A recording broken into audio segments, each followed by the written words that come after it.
आप जूते क्यों पहन के बैठ गए अभी से? जाना है ना इसके रिव्यू के बाद। क्या करें? कैसा लगा आप लोगों को? हाँ भाई, तो सबसे पहले कैसा ही लगा? तो चीज़ ये कि रिव्यू नहीं, सॉरी, इंटरव्यू हमारा जो है वो तूबा के साथ हाँ, कल रात को upload पब्लिश हो हुआ। चुका है। भाई वो तो कुछ 1.25 घंटे का कुछ बन रहा था और उसका फिर रेंडर निकाला, एक्सपोर्ट किया 7 GB।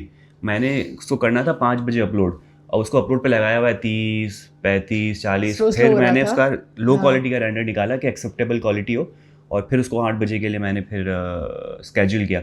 और फिर माशाल्लाह जिस हिसाब से जो है वो व्यूज़ आए, इस पे लोग देख रहे हैं, कमेंट्स भी आ रहे हैं, और कमेंट्स एक्सपेक्टेड नहीं आ रहे, पता नहीं क्यों, क्योंकि तूबा ने तो अपनी तरफ से सारी चीज़ क्लियर की है बैठ के। हाँ, और पता नहीं क्यों उसको इतना, उसकी पर्सनालिटी को इतना बहुत मिल ज्यादा रहा है। हेट मिल रहा है। हाँ, स्वीट है यार, हम हाँ। खुद पर्सनली तूबा से मिले, हमने बहुत सारी बातें की और उसके साथ। वो बहुत सारी बातें, पता है जो फसाद की जड़ है ना, वो ये है कि ऑफ कैमरा बहुत सारी चीज़ें हो रही है जो हम कैमरे में नहीं देख पा रहे हैं, Exactly. और वहाँ कुछ और हो रहा है, कैमरे के सामने कुछ और हो रहा है। तो तूबा ने बहुत सारी ऐसी चीज़ें हमें बताई कि यार कैमरे के सामने कुछ लोग डिफरेंट हो जाते हैं और कैमरे के पीछे कुछ और ही चल रहा होता है।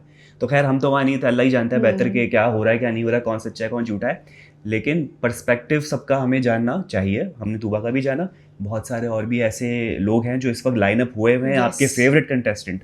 गेस करें आप? नहीं, आप नहीं मैं नहीं बताएं। बता रहा, मैं सिर्फ एक चीज़ बता रहा हूँ। जैसे कि मैसेज आ रहे होते हैं कि जैसे शिराज को बुलाएं, कुछ कह रहे होते हैं मास को बुलाएं, कुछ कह रहे होते हैं कि उरूज और हमजा को बुलाएं, कुछ कहते हैं जन्नत को बुलाएं। तो ये लोगों को हम अप्रोच कर रहे हैं, लाइनअप हो चुके हैं बहुत सारे लोग अभी बाकी हैं। Yes. तो आपसे गुजारिश है कि अगर आपके जहन में कोई सवालात है और आप चाहते हैं कि हाँ, अपने फेवरेट please. कंटेस्टेंट से हम आपके लिए ये सवाल पूछें आपके बिहाफ पे, तो कमेंट सेक्शन पे जो है हैशटैग लगा दें आप, इंटरव्यू क्वेश्चन या सवाल पूछ भी लेंगे क्वेश्चन मार्क के साथ, तो मैं उसको फिल्टर कर लूंगा क्योंकि आया हुआ है। बस ये जरूर बताइएगा। हैशटैग लगा लें तो ठीक है ना, हैशटैग इंटरव्यू क्वेश्चन, और फिर जो भी आपका क्वेश्चन हो आप वो मेंशन कर दें, तो हम उसको नोट कर लेंगे, और जब वो गेस्ट आएगा हमारे पास तो खास नाम लेके जो है वो आपका सवाल पूछा जाएगा। बाकी अगर इंटरव्यू देखना चाहते हैं तूबा का, तो या तो यहाँ पे कहीं पे लिंक आ रहा होगा, वो देख लें। और हाँ, जिन लोगों ने अब तक तूबा का इंटरव्यू नहीं देखा है तो हम यहाँ पे लिंक पेस्ट कर देंगे, आप प्लीज जाएं और जाके इंटरव्यू देखें, बहुत मजे का इंटरव्यू है। स्टार्ट करें जी स्टार्ट 1 2 3 क्यों। अस्सलाम वालेकुम ख़वातीन व हज़रात, मैं हुसैन दनानी, मेरे साथ मौजूद है नीलोफर दनानी, और आज हम करने वाले हैं लाजवाब इश्क एपिसोड नंबर 41। मेरा दुरुस्त है, 41 का रिव्यू करने वाले हैं। यार बहुत ही रेयर साइट होती ना, कभी कभार ऐसा होता है, ऐसा बोलते हैं ना, ऐसा पहली बार हुआ है 17-18 सालों में मैंने तूबा और फातिमा का बॉन्ड देखा यार। हाँ, ओए होए होए, क्या था वो भाई? जब दुश्मन का कोई दुश्मन होता है ना, तो वो आपका दोस्त हो जाता है। दोनों का म्यूचुअल दुश्मन कौन? जन्नत। बस बहनें हो गई फातिमा और तूबा मिल के जो बिचिंग की, ओए होए होए होए, जो आग लगाई। क्या बात की यार, जन्नत वो तूबा ने अपने तरफ से सारी बातें क्लियर की कि जन्नत जो है वो रूम में बैठी थी, और वो मास का जो गाना है, कौन सा गाना है, क्या बता, ऐसा कुछ करके बताऊं। अगर माज आएगा ना हमारे पास, हम उसको जरूर कहेंगे कि गाना जरूर है, जो भी उसकी गाए। प्लेलिस्ट जो वहाँ गाता है ना, वो हमारे ऑडियंस के लिए भी जरूर है, ठीक है। तो मास का ये गाना जन्नत गा रही थी, और फिर कोइंसिडेंटली मास भी वहीं से गुजरा और उसने भी वही गाना गाया, क्योंकि सबके मुंह पे उस घर में वही गाना था, ठीक है। तो जन्नत ने कहा, देखा वो भी वही गाना गा रहा है जो मैं गा रही हूं। ये किस बात, मुझे लगता है एक तो डेलिबरेटली तूबा को कहीं ना कहीं चढ़ाया जाता है, और इसके पीछे साइकोलॉजी पता नहीं कौन कह रहा था, तो मुझे करेक्ट करना। कोई कह रहा था कि जन्नत को कोई रिजेक्ट करता है ना, तो वो उसके पीछे और आती, शायद फातिमा कह रही थी कि जन्नत जब रिजेक्ट होती है ना, तो वो उसके पीछे और आती है, क्योंकि वो साइकोलॉजिकली वो एक इंसान की नेचर नहीं कहेंगे, या उसको ट्रॉमा इतना है कि उसको रिजेक्शन मिलती भी आई है। जब रिजेक्शन मिलती भी आई है तो वो उसी बंदे के पीछे भागती है। फातिमा ने बिल्कुल ये बात कही थी कि क्योंकि उसको उसकी फैमिली की तरफ से, उसकी फ्रेंड्स की तरफ से हमेशा से रिजेक्शन मिली है, एंड एक और रिजेक्शन उसको मास की तरफ से मिली, तो वो उसको फिर तूबा को और चिढ़ाने के लिए वो ये सारी चीजें जो है वो कर रही है यार। लेकिन रिजेक्शन के मामले में मैं कहूँगा कि सबसे ज्यादा जो हिट होनी चाहिए ना, वो लाइबा होनी चाहिए, क्योंकि बिल्कुल उसको जबरदस्त किस्म की रिजेक्शंस मिली है। अगर मैं माज और जन्नत की बात करूँ, तो माज का एपिसोड मुझे आज भी याद है, प्यार मोहब्बत से गया, उसको बोला भाई हमारे दरमियान नहीं हो पा रहा है, जो था यहीं तक था, अल्लाह हाफिज। बहुत प्यार से, बहुत तरीके से हुई है, अच्छे से, जो प्रॉपर होता है ना। उसने कुछ जन्नत की इंसल्ट की है ना, उसको कुछ कहा, कुछ भी नहीं, उसको सिर्फ ये कहा कि भाई तुम अपनी जगह सही हो, मैं अपनी जगह सही हूँ, but we are not good for each other, ठीक है। तो आप अपने रास्ते, मैं अपने रास्ते, बस। तो वही माज आज जो है ना, यही कह रहा था कि जन्नत को किस बात का यार 2 दिन में ट्रॉमा लग गया। तो वो माज यही कह रहा था कि मुझे ऐसा फील कराया जा रहा है कि मैंने कोई ज्यादती की उसके साथ, उसको कोई डंप ऐसा बुरी तरह से किया है, सपने दिखाए उसको, बड़े बड़े ख्वाब दिखाएं कि भाई मैं ये करूंगा, तारे तोड़ के लाऊंगा, वो तुबा के साथ करता हुआ नजर आ रहा है। अब तुबा के साथ अगर वो ऐसा करे तो समझ में आता है हाँ। कि इतने दोनों अटैच है और अब वो उसको डिच करे तो आप बोलो कि यार माज ने बहुत बुरा किया, लेकिन जन्नत के साथ तो 2 दिन में उसने बताया था सॉरी भाई बहन नहीं हो पा रहा हमारा, तो बोल दिया था उसने। बहन, हाँ मतलब वही हो गया। बहन तो मीर हमजा ने बनाया हुआ है जन्नत मीर को। हमजा की बात कर लेते हैं, सही बंदा आप लाइए। एक तो उसके बारे में ये मशहूर हो गया है, आशिर और जन्नत का नाम लिया था उसने। हाँ। क्या मशहूर हुआ है उसके बारे यार में? ये लोग गाना गा रहे हैं इसके पीछे, ठरकी छोकरो।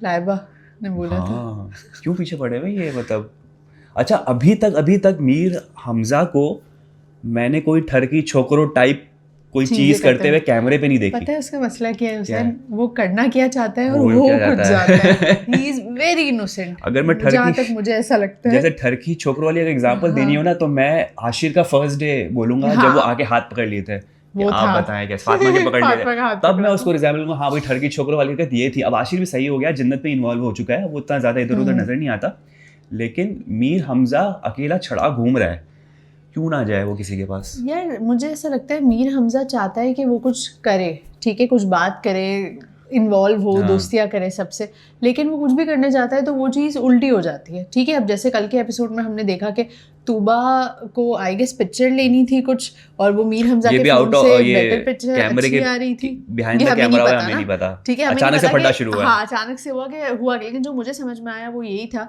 कि मीर हमजा के फोन से आई गेस अच्छी पिक्चर्स आती है, तो तूबा ने उससे कहा होगा ठीक है तुम्हारे फोन से आ रही है तो मेरी भी ले लो। लेकिन बात पॉइंट यही है, मीर हमजा ने कहा, तूबा ने मुझसे कहा कि मेरी पिक्चर्स लो, और तूबा ने कहा कि मैंने नहीं कहा, मैंने सिर्फ तारीफ की कैमरे में पिक्चर्स अच्छी आती है, ओके बस यहाँ तक, मैंने नहीं कहा कि मेरी आके पिक्चर लो।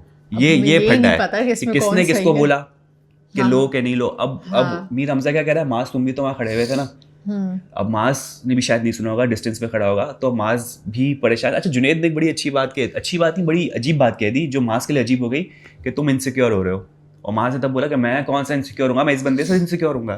लेकिन वो हो रहा था, तो फटा किसी बात का तो फटा था, फिर नहीं करना चाहिए था मास को। और मास ने एग्जांपल भी वही दी कि एक तो फोटो वाली एग्जांपल होगी, फिर दूसरी ये किन प्यारे प्यारे हाथों ने ये चीज़ बनाई है, पुराने एपिसोड की दे दी।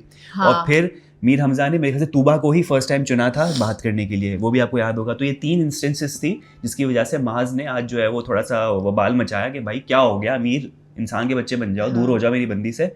और कह रहा है कि मैं इनसिक्योर नहीं हूँ, लेकिन लग रहा है कि भाई आप इनसिक्योर हो रहे हो तो फिर आपने कहना पड़ता। मुझे नहीं लगता मीर का ऐसा कोई इंटेंशन है। बात करता है मुंह खोल के तो बड़ा भोला सा लगता है यार वो। बहुत अच्छा है वो। हाँ, उसने नहीं, उसका ये इंटेंशन नहीं हो सकता है। एंड में भी कितनी अच्छी तरीके से उससे पैचअप किया कि भाई मान जा, नहीं किया मैंने, नहीं किया। वो तो बात भी नहीं करती है तूबा उससे, वो यही कह रहा था कि ये बंदी तो मुझसे बात भी नहीं करती है। मैं सिर्फ सलाम करता हूँ, सलाम करके निकल जाऊंगा अब।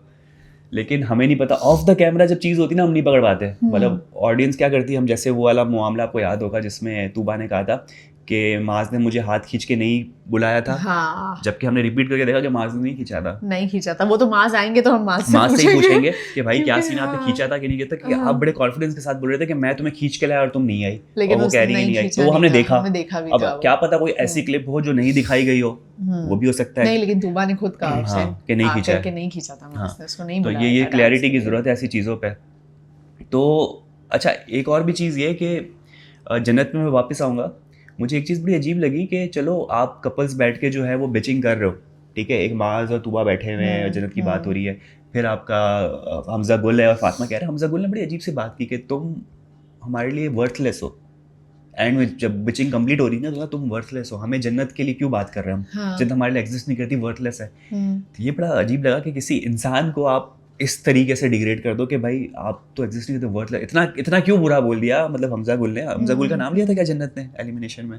यार हाँ देखो, जन्नत ने मास का नाम तो नहीं लिया था, उसने हमजा गुल का ही लिया था, इसलिए वो नाराज था, इसीलिए वो है। लेकिन अब देखें किसी ने किसी का तो नाम लेना ही था ना, तो क्यों यार सब यही बैठ के डिस्कस कर रहे हैं। और भी चीज पता चली कि माज ने जुनेद को इशारा किया था कि मेरा नाम ले ले भाई अगर तू कंफ्यूज हो रहा है तो मतलब इतनी बॉन्डिंग भी लोगों में है, इतनी बॉन्डिंग है। मुझे ये चीज़ देख के बहुत अच्छा लगा। आप में इतनी बॉन्डिंग, इतनी अंडरस्टैंडिंग होनी चाहिए जिस तरह जुनेद और माज में है, कि माज ने कहा कि मेरा नाम ले ले और उसने उसका नाम लिया, जो ये बात इस एपिसोड में जो वो कर रहे थे। गुड यार। अच्छा तो सब बिचिंग कर रहे, ठीक है, तूबा फातिमा जन्नत के बारे में कह रही हैं, वहाँ अलग कोई बात हो रही है, लड़ाई चल रही है माज और आशिर की, नहीं माज और आशिक की नहीं, माज और मीर गुल। मीर गुल सब ये ना मिक्सर अच्छा बनाया है। मीर हमजा और हमजा गुल का मीर गुल, ये जो कॉम्बिनेशन है ना, ये एक भोलेपन का और एक कनिंग बनने का। माज और किसकी लड़ाई हो रही है? मीर हमजा की। मीर हमजा की। हाँ। लेकिन साइड पे जो हमने देखा कि क्या चल रहा है, जन्नत और आशिर का लवी डवी सीन बहुत क्लोज आ गए ये लोग यार। ये लोग जो है ना, कैसे अभी तक तो शिराज ने कहा था फिलहाल हम साथ हैं, फिर मुझे यही चाहिए। फिलहाल से तो मुझे वो आ गया, किसने कहा था, शायद दानिश तैमूर ने आयशा खान को कहा था ना, फिलहाल तो हम साथ हैं। ये फिलहाल वाली जो ये कहा था कि पता नहीं क्या वो याद नहीं, फिलहाल से कुछ था ना कि अभी तक तो हम साथ, मतलब उसके समराइज करें तो अभी तक तो हम साथ हैं, अभी मेरा कोई इरादा नहीं है दूसरी शादी करने का। आयशा के सामने बोल दिया, बड़ी हाइप क्रिएट हुई थी इसकी, वायरल हुई थी चीज़। तो ये फिलहाल वाला वर्ड भी वहीं से आ गया कि फिलहाल तो हम साथ हैं। तो ये जन्नत और आशिर का मुझे समझ में आता है कि एलिमिनेशन से 2 दिन या 1 दिन पहले ये लोग हो जाते हैं साथ, फुल कपल गोल्स हो जाते हैं। एलिमिनेशन राउंड में लोग कहते हैं कि हम साथ हैं, आयशा में लोग कहते हैं, और फिर और उसका दवाई का असर जो है ना वो अगले दिन तक रहता है। लवी डवी चल रहा होता है, प्यारी प्यारी बातें चल रही है कि तुम अच्छी लगती हो, तुम ऐसे तुम वैसे। पीक पॉइंट आया जिसे थ्रेशोल्ड कहते हैं ना, वो पीक पॉइंट अब ये डाउन। जन्नत की फिरेगी, बोलेगी ये बंदा मुझे निहायत ही बुरा लगता है, ये शख्स मेरे नजरों के सामने से हटाओ, और फिर पूरा हफ्ता चलेगा। फिर उसके दिल में फिर से मास के लिए मोहब्बत जागेगी। अच्छा, लाइबा भी जो है वो बेचारी अकेली घूम रही है इस वक्त। हाँ। और मुझे लग रहा है दूर दूर तक 2 हफ्ते तक इनके लिए कोई लड़का आने नहीं वाला, क्योंकि पहले आई है भी लड़की, ठीक है, लड़की के बाद आएगा लड़का। अब उस लड़के के साथ लाइबा की बनेगी बहुत दूर की कहानी। लेकिन लाइबा जो है ना वो बन गई है अभी थेरेपिस्ट, जा जाके सबको ज्ञान व्यान बांट रही होती है, सबके साथ बैठी हुई होती है, यार तुम इस तरह से कर लो, ये बहुत गलत बात है, ये ऐसा होना चाहिए, वैसा होना चाहिए। तो मेरे ख्याल से ये ड्यूटी भी लाइबा की बड़ी अच्छी है कि आप किसी के साथ लाजवाल इश्क वाला फॉर्मेट तो कंप्लीट नहीं कर पा रहे इस वक्त, क्योंकि सारे ऑक्यूपाइड हैं, और एक जो लड़का था उसको आपने अभी भगा दिया है, या उसने उसको भगा दिया पता नहीं। तो आप as a therapist, as a consultant अपनी खिदमत अंजाम दे सकती है, वो देती है, अच्छी बात है, पॉजिटिविटी फैलाए, एटलीस्ट इन्वॉल्व तो हो रही है लाइबा। जो तुबा नहीं कहा कि आपको जो है वो लाइबा एंड तक जो है वो यही करती हुई नजर आएगी, सबको इन्वॉल्व होती हुई आपको नजर आएगी। ऐसा नहीं कहीं अकेले फहद की तरह किसी सोफे पे बैठी हुई बस, कोई पुतला नहीं नजर आएगा। फहद तो कैसे बैठता था उसे, बस बैठा हुआ है, और वहां से कोई कहता था फहद मैं सही कह रहा ना, हाँ तुम सही कह रहे हो। लेकिन जब बोलता था फहद ऐसा पूरा पॉइंट बोलता था और ऐसी चीज बोलता था कि बंदा बोलता था यार जो जब मुंह खोलता है ना तू बड़ी सही चीज बोलता है तू फहद। तो फहद भाई से गुजारिश है आए ना हमारे पास, जरा बातचीत करें ना, किसका वेट कर रहे हैं। नहीं फहद भाई ने कहा बाद में आएंगे, बाद में आएंगे, चले ठीक है। अच्छा, एक चीज़ बड़ी मतलब घुमाने वाली बात है, और घुमाने के चक्कर में अगर मैं बात करूँ तो सबसे अव्वल पे नाम आता है शिराज भाई का। शिराज भाई की बातें और वो जिस तरह से आपको घुमाएंगे अपना पॉइंट ऑफ व्यू देते हुए, तो आज आशिर को उन्होंने घुमा दिया। जन्नत ने काफ़ी पंप अप किया कि भाई जाओ जाओ बात करो शिराज से, तुम्हारा नाम क्यों लिया उसने भाई, उसे क्लियर तो करो। वो रेजिस्ट कर रहा था आशिर, उसने रीजन ये दिया था कि मेरा इससे आशिर से लीस्ट इंटरेक्शन होता है, बातचीत नहीं होती। तो जन्नत ने कहा जाओ जाओ जाओ बात करो, देखो तुम चाहो वो बैठा है। हाँ, लेकिन फिर उसने रीज़न क्या दिया शिराज ने ये कहा कि भाई इंटरेक्शन की अगर बात होती ना तो मैं तो सबसे पहले हमजा अब्बासी का नाम लेता। उससे हमजा अब्बासी का नाम लिया शिराज ने कि अगर तुम्हारा नाम लेता ना मैं हमजा का नाम लेता एलिमिनेशन पे, क्योंकि मेरी उससे ज़्यादा बात होती नहीं है। तो यार उसने ये बोला शिराज ने कि नहीं होती, और आशिर को ये बोला कि तुम्हारा जो है ना ये लगता है कि सिर्फ एलिमिनेशन की वजह से तुम लोग दोनों जन्नत और तुम करीब आ जाते हो, जो कि फेक लगता है तुम्हारे फेक रिश्ते की वजह से, कि तुम एफर्ट तो कर रहे हो लेकिन कुछ बन नहीं पा रहा, इसलिए तुम ज़्यादा सफ़र ना करो, इसलिए मैं तुम्हारा नाम ले रहा। और कहता अगर इंटरेक्शन की बात होती तो मैं हमजा अब्बासी को करता। तो ये भी सुनने वाली बात थी। Hamza Abbasi point of view का तो शिराज भाई को मैंने पहले भी एक बार रिव्यू में एक बार कहा था कि शिराज भाई का पॉडकास्ट होना चाहिए पॉइंट ऑफ व्यू के हवाले से। हाँ। इतनी अच्छे मंजन बेचते हैं ये कि वो जब मंजन बेचना चाहिए घंटा 2 घंटा बड़े आराम से लोग सुनेंगे आपकी बात। हाँ। तो शिराज भाई आप अपना पॉइंट ऑफ व्यू करके एक पॉडकास्ट शुरू करें, उसमें हाँ, खुद अपने चैनल पे आप स्टार्ट करें। यस और अगर प्रोडक्शन की जरूरत हो तो हमारा स्टूडियो है, इनिशियली हम आपको हेल्प कर देंगे। अच्छा, बाकी हम बात करते हैं हाउस लीडर की। सबसे पहले तो कांग्रेचुलेशन माज, आप जो है वो हाउस लीडर बन चुके हैं और हाउस हेल्पर बन चुकी है आयशा। और फातिमा को बहुत जोर से हाउस हेल्पर बनना था लेकिन वो बन नहीं पाई, सॉरी। उसको एक्सप्रेशन करते वो रेडी थी कि माज मेरा नाम लेगा, you know Maaz will take my name and I be the next house leader. Oh not house leader, थी हाउस हेल्पर। लीडर ही होती वो, अगर हेल्पर भी बनती ना तो करती वो लीडर की तरह काम। नहीं बन पाई, आयशा बन चुकी है। और आयशा के लिए उन्होंने कहा कि माज ने, मुझे लग रहा था आयशा बनेगी, है ना, मैं ऐसे सोच रही थी कि माज किसको सेलेक्ट करेगा, तो मुझे था या तो वो आयशा को करेगा या तो उसको करेगा अपनी बंदी को, तुबा को। नहीं तुबा को क्यों नहीं किया उसने? उसको शायद ऐसा था कि अगर मैं इस बंदी को बना लूंगा अपने साथ हेल्पर तो शायद बाइस्ड लगूं मैं सबके सामने। हाँ। कि अपने कपल बचा लिए और बाकियों को इस तरह से किया आपने। तो मास भी कोई ज़्यादा भोला नहीं है, बहुत ही कैलकुलेटेड और बहुत सोच समझ के करता है, चालाक है। तो सबने पहले से डिसाइड कर लिया था कि मास को बनाएंगे, आयशा उमर के आने से पहले ही ये डिसाइडेड था। जबकि मास जो है वो अच्छा, इस तरह मास से के एक्सप्रेशंस कैसे थे फ्रॉम यार, इस तरह से कर रहा था, ओ अच्छा, जैसे पता ही ना हो, जबकि सब डिसाइड करके बैठे हुए थे भाई तुझे बनना है। अच्छा, फिर आयशा डिसाइड हो चुका था पहले, फिर मास ने कोशिश तो पूरी की नहीं डिसाइड, लेकिन उसको पता है कि आयशा को सब पता है। जी वो बातें हो चुकी थी थोड़ी, अल्लाह की कसम बातें हो चुकी थी। तो जो उसका स्टाइल है, अल्लाह की कसम मुझे नहीं पता, तो वो बातें हो चुकी थी। तो मास जो है वो भी हाउस लीडर बन चुके हैं, और हाउस लीडर बनने के साथ ही उन्होंने मीर हमजा के साथ पटा कर लिया कि तूने मेरी तुबा को बोला कैसे कि तस्वीर लो। उसी के बाद हुआ था ना सारी चीजें। वो तो खैर जब मास आएंगे तो हम मास से पूछेंगे कि क्यों तस्वीर नहीं लेने दे रहे आप खुद क्यों नहीं ले रहे तस्वीर भाई, क्यों कोई दूसरा लड़का आके आपके पास अच्छा कैमरा क्यों नहीं है? अगर हुसैन अगर तस्वीर ले भी ली तो क्या हो गया, यही पूछेंगे, दोस्त है ना वो, पूछेंगे ना। हाँ, क्या पता वो दोस्त ना मानता हूँ मीर हमजा को। ठर की छोकरो आयो रे बन के मेहमान, ऐसा ना, ऐसा कुछ था। तो ये आज का एपिसोड था, उम्मीद है कि आपको अच्छा लगा होगा। कुछ और ऐसा है कि आप ऐड करना चाह रही है इसके अंदर? बस मैं यही कहूँगी कि वही अगेन जो सवालात है आपके, जो आप चाहते हैं कि हम आपके फेवरेट कंटेस्टेंट से पूछें, वो काइंडली आप कमेंट्स में मेंशन कर दें। Thank you so much. और ज़रूर फीडबैक दें कि आपको हमारा इंटरव्यू कैसा लगा, कौन कौन सी चीज़ें उसमें बेहतर करने की ज़रूरत है, तो हम पूरी कोशिश करेंगे बेहतर करने की या इनकॉर्पोरेट करने की। अपना बहुत ज़्यादा ख्याल रखें, यूट्यूब चैनल को लाइक करें, सब्सक्राइब करें, कमेंट करें, बेल आइकन को क्लिक करें, बेल आइकन को भी कहीं क्लिक कर लें। अल्लाह हाफिज़।